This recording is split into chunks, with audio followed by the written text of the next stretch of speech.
Members will form a quorum, and it's time to get started. Welcome to this meeting of the Public Works Subcommittee. In the legislative session 2016-17, as at the last meeting, we have approved 12 items. The total allocation is $78.9934 billion. Counting the 10 items that we have brought forward from the 21st of June. Today we are going to have 12 items for discussion. The total funding allocation involved is $56.327 billion. Members, if you have any direct or indirect pecuniary interest in relation to today's discussion items, please disclose the nature of your interest in accordance with Rule 83A of our Rules of Procedure. Please also note Rule 84 of the ROP when you vote and you have a direct pecuniary interest. First item, 461TH.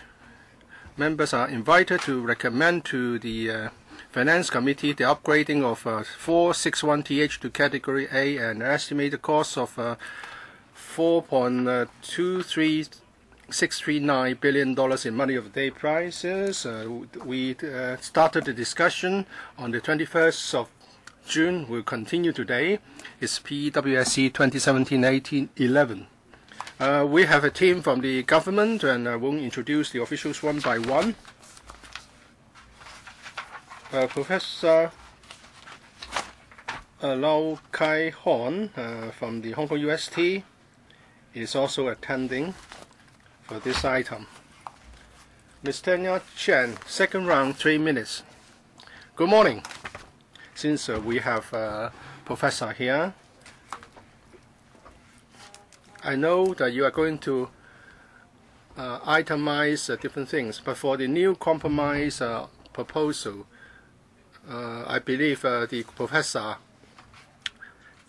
was consulted, and we've got some supplementary information table for our information. Can we have some briefing from the professor? Yes, I can provide some supplementary information. And I will be talking about my experience. I started to study air pollution in Hong Kong in 1997, so I have some 20 years of experience.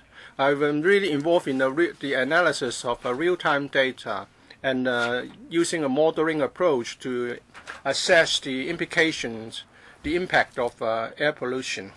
In the past years, with some, I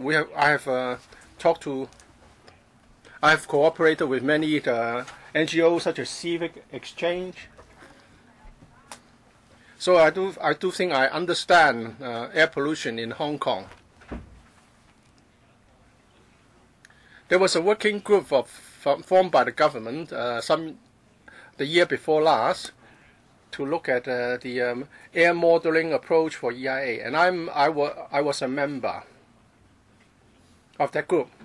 Professor, please stick to the Chinese or English, otherwise it's difficult for interpretation to be provided.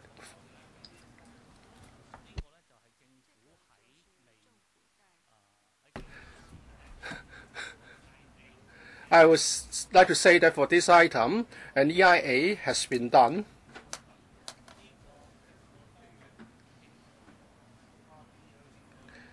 And the EIA process has been completed, and it conformed to the then standards applicable. And now the Highways Department has asked me to look into the new proposal. That is, the enclosure would only be originally would only cover half of this section, but now there will be an extended part. So I had to look at the sensitive receivers at that point, and whether to what extent the air pollution would worsen. this is my view. The previous data, the previous findings under the old model were okay. And now for the Hospice Garden residents, the air quality would not be worse off because of the additional extension of the barrier or the enclosure. We look at NO2 and RSP.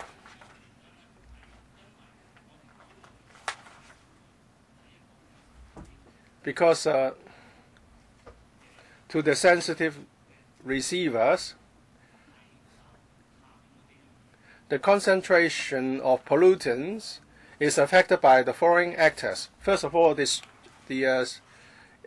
strength of the source of emission and the distance between the source and the recipient, and also wind speed and wind direction would affect how much pollution will be brought to this recipient. And we also look at the background concentration, and also at the time the stability, atmospheric stability. For the last two factors, theoretically they are not going to be changed. Wind speed will also not change, but because of this additional enclosure, the wind will be subject to certain effect. I'm sorry, I have to draw some figures here.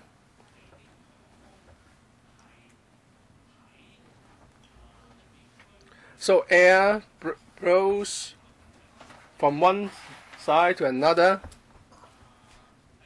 and because of the barrier, then when the speed is low, wind speed is low, and you see something that look like vehicles. Actually, the distance from the source to the recipient is longer. And when we look at the concentration, then the distance is important. And this is subject to the principle of exponential decay. The concentration would drop very significantly. The longer the distance, the lower the concentration. So this is the case of wind speed being low because of the protruding part of the barrier. And given that the traffic flow is unchanged, the concentration will not change. So I don't see any reason why the sensitive recipient at the back would suffer from a higher concentration of pollutants. So in my view, this change will not lead to the deterioration of air quality for the recipients at the back. Ms. Priscilla Leung, for first round, 4 minutes. Thank you, Professor Lau, for your explanation. So you're basically saying that this proposal will not exceed the environmental criteria. Some residents took us up to their units to take a look. Apart from the question of perception, that is, apart from air pollution, we have to look at noise pollution.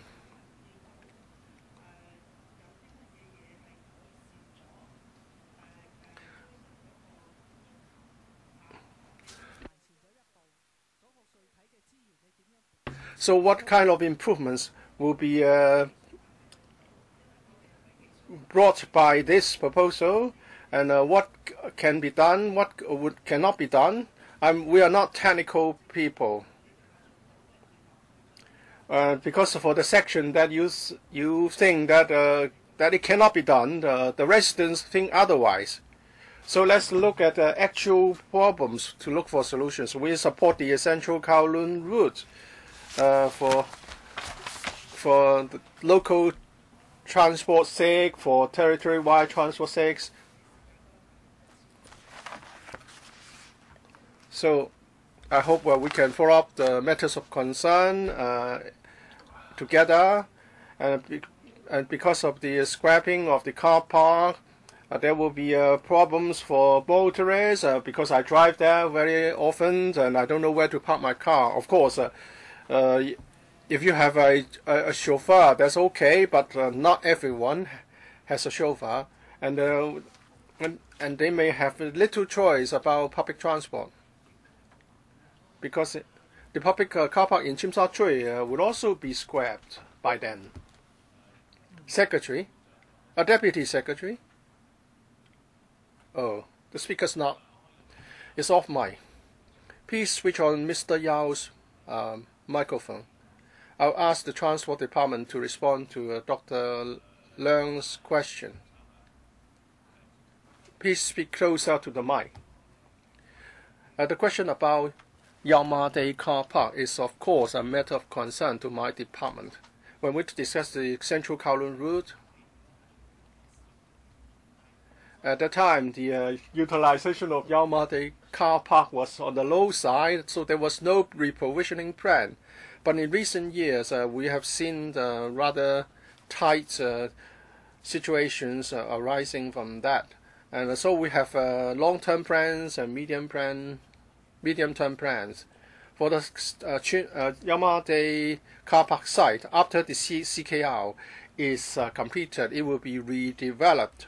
We are talking to the planning department that in the future development projects, a substantial number of car parking spaces will be provided, but I have no specific number to tell. But that would take some time to complete. At that time, we will conduct a study. For the short to medium term, we would try to provide some short-term tenancy car parks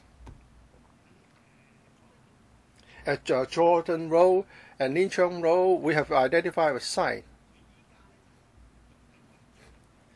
It's now used for a temporary PTI. We're in discussion with the Lands Department that we can, so that we can provide some parking spaces there. In enclosure 5, we have already provided some further information. How about noise? Maybe you should leave it to the next round. Your time is up. Please press the button again. Next, Dr. Hannah Wong, second round, 3 minutes. Thank you, Chairman. Good morning, everyone. I have a question for the expert. We have Dr. Chen from Hong Kong UST.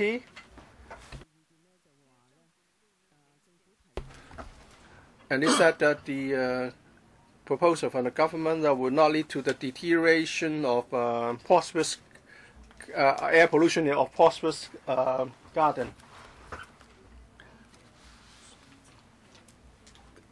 What about the vertical portal? How many vertical portals will be provided? Have they provided you with the information on ventilation portals? It's Professor Lau. Professor Lau.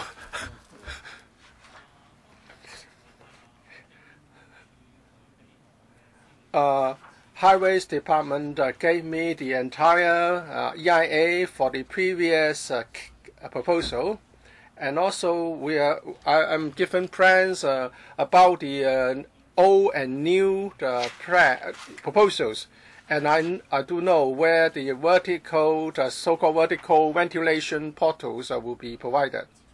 Is this the plan for the compromise for the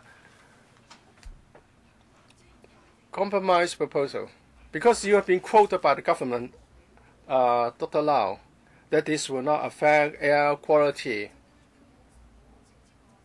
But did they tell you that how many vertical ventilation portal will be provided and the dimensions of these portal or outlets?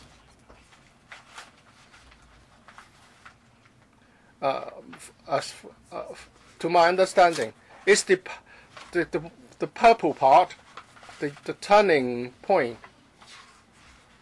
I'm talking about the band, the purple one on the left-hand side. Yes, this one. The ventilation portal will be here, and facing this direction. For vertical ones, vertical ventilation portals. What about the height and the width? I don't have the information. But because this is a movement forward, you don't know how many the outlet ducts or portals for ventilation would that be. You don't know the dimensions. You don't know how forceful the exhaust system will be. Well, when we look at the source in the model, actually there are two ways to consider it. Either it's a line source. What's that in Chinese? In calculation, it's a linear. It's a linear emission. Under the EIA, actually there are two parts. First, the macro model, according to the PEPD's requirements. Well, the prosperous gardens residents have a problem about this new proposal because there will be enclosure, but at the bank that they would still be ventilation outlets and ducts, and they are concerned. You know that it used to be a semi. Well, it was said that there will be a semi enclosure, but now under this new government proposal, for both sides they will be enclosed. But then on this part, they are going to have vertical exhaust outlets and or portals. And if for the full enclosure, it's extended to the south by 80 meters, so that the entire section is fully enclosed. And compared with this option and the government proposal, which one would be better in terms of air pollution? I think the time is already up. Professor Lau, please be succinct. It was this one, and now it's fully enclosed on this side, and then on this side there are ventilation outlets, vertical outlets. How big they are and how high the outlets will be. I would say that in terms of height, the two are similar, unless you tell me that it's very different. Then all the consideration remain unchanged. Do I need to know exactly where the locations are? I don't think so. I don't think it's necessary. Regarding your second question, if we have full enclosure, would it be better? There will be less emission if there is full enclosure, but then the pollutants will need to come out from somewhere else. And so we have to consider where the pollutants will come out and how it relates to the sensitive receivers and the distance between them before I know. So what I want to say is that according to my present understanding,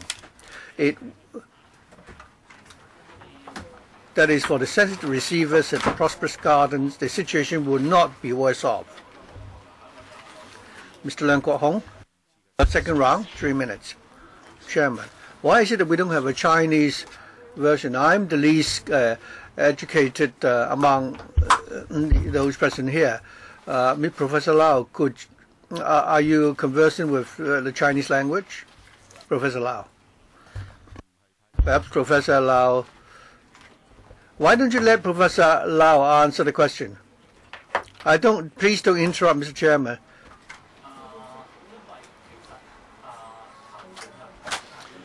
I only returned to Hong Kong yesterday. So if you're so busy, why have you taken up so much duties? Professor Lau, I don't think you need to answer the question. Well, I think you're such a busy person, so you can't be fully prepared when you come here to talk. Chairman, I think you should, correct your attitude. I don't need you to put my question on your behalf. It's none of your business what questions I ask. Well, I think it's more convenient for me to express what I mean if I express myself in English. But many people don't understand English. Why are we talking about national patriotic education right from the primary school stage? Also, Professor Lau's PowerPoints are in English, but he is, interpreting everything in Chinese, and I think he's able to explain, everything except for one or two terminologies. I think Professor Lau's, explanation has been very clear. Chairman, among the 7 million population in Hong Kong, other than the children, many of us don't know English. Are you going to conduct the whole, meeting in English now? I'm really dissatisfied. We start teaching the Chinese language from primary school. Professor Lau is such a busy person. How many projects do you have on hand acting as consultants? There's also a consultant called Arab, and they undertake all the projects. So my question is there a Chinese translation to these PowerPoints? Is there a Chinese version of the information you have provided us? Would the government or Professor Lau could prepare a Chinese version? Well, I can certainly translate that in English because I only did this last night. If you're such a busy person, you could have told the government you're so too busy, you can't come this morning. You could have taken a break. When I prepared the supplementary information, I did it on a voluntary basis. I'm not part of the administration. Well, if you work as a volunteer, that's so much better. You could have come later. You can withdraw your paper and come back, next time. Mr. Leung Kwok Hong, I have to point out that you can ask questions, but I don't think you should challenge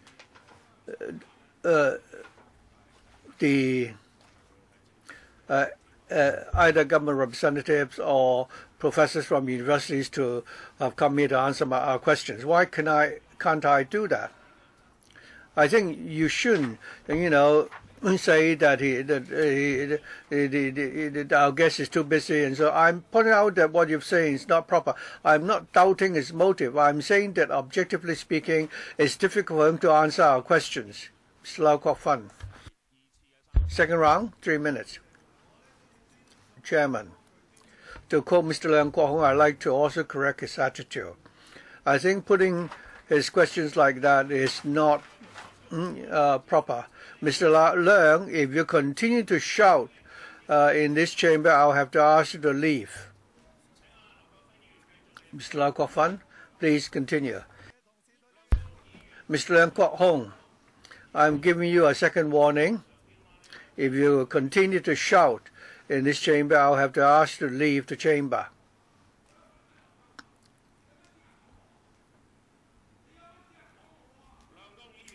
Mr. Leung Kwok Hong, I now would like to ask you to leave.